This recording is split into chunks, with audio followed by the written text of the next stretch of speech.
Oh! Furious Charles's final warning to Meghan. "I've had enough of your games."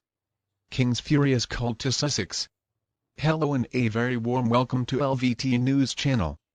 Well, it looks like he has finally gotten sick and tired of her little games. Now, supposedly, Charles recently made the shocking decision to call up his daughter-in-law, Meghan. He told her he is worried about Harry and wants to see his grandkids, according to The Insider. The Insider also said, and while he fully expects Meghan to tell the world about their conversation, he made it clear that he will close the door for good should she decide to betray her husband's family again. Meghan and Harry would need to publicly apologize. And even then, it's not like they could ever be senior working royals again. They simply cannot be trusted. Because what is going to prevent them from quitting once again and giving even more interviews, doing more podcast series and writing more hateful books and letting them back into the fold of the royal family makes it appear that the king agrees that there was racism and there were lies told about them. Which is simply not true. King Charles is facing quite a dilemma and he needs to take care of things before he passes on this problematic pair of grifters to Prince William and Princess Catherine. A source has said that King Charles has to be aware of Harry's standing with the public and the royal family. There is no need for him to read the room like any good father would be. Of course, he's worried about Harry's mental state. But still, this doesn't make him want to give in to all their demands. Harry is always going to be a part of the family, but nobody out there is suggesting that he could ever be working royal again. It doesn't matter what Harry and Meghan are thinking, there is a such thing as taking things too far beyond the point of no return. And they have certainly done exactly that. Now, they're entitled to think what they want to think. And at the same time, so are the people they have been going after non-stop. The only possible truths would mean that Harry and Meghan have to leave the royal family alone. They need to just get on with their lives and they need to forget any association with the royal family. They need to become truly private citizens and the royals can continue on with their good work. They're not exploiting Harry and Meghan. They're not attacking the two of them. They're not trying to make money off the backs of Harry and Meghan, but I don't think they're ever going to agree to allow Harry and Meghan to return. Meghan promised Harry that they would be living this California dream.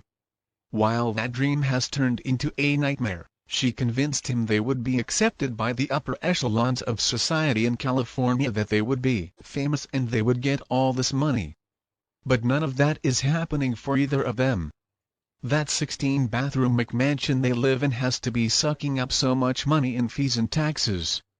That thing probably cost them almost as much as Meghan's clothing. Something has to give, although I do not believe the royal family is going to let Harry come back with Meghan along.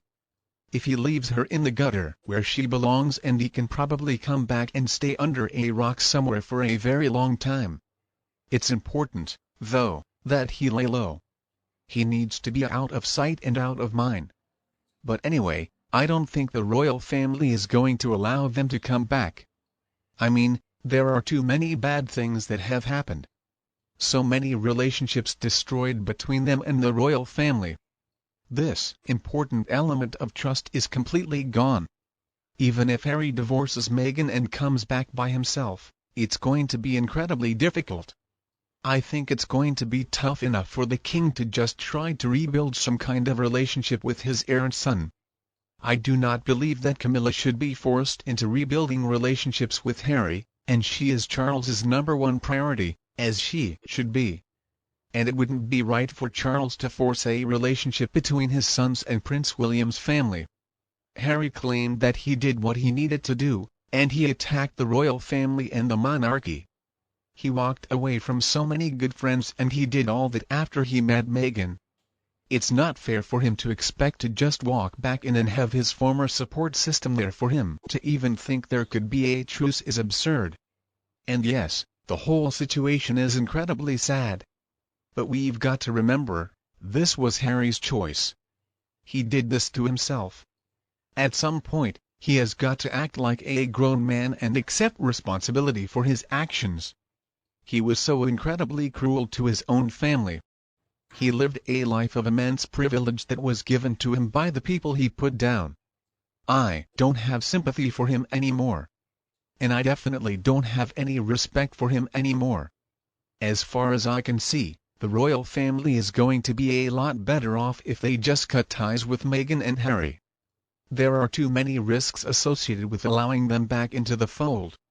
Now, if you do a favor for a narcissistic sociopath, well, they're going to see it as a weakness. And they're going to stab you in the back.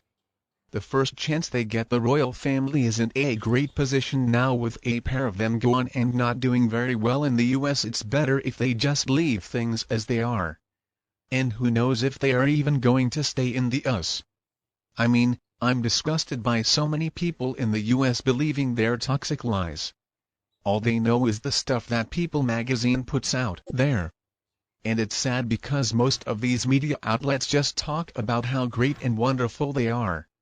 And anyway, I thought that Harry said he wanted to live in Africa. I don't see Meghan though, agreeing to that. I mean, wearing all that overpriced jewelry and all those fancy clothes, living in Africa among the poor people. She wouldn't dare. There are a couple of grifters and they're just trying to figure out a way to weasel back into the royal fold because they're running out of money and they're expecting to get more handouts from Harry's father or, of course, the taxpayers. They just think that all the lies and the insults they have lobbed at the royal family and the people of the UK are going to be forgotten. I don't think that's going to happen.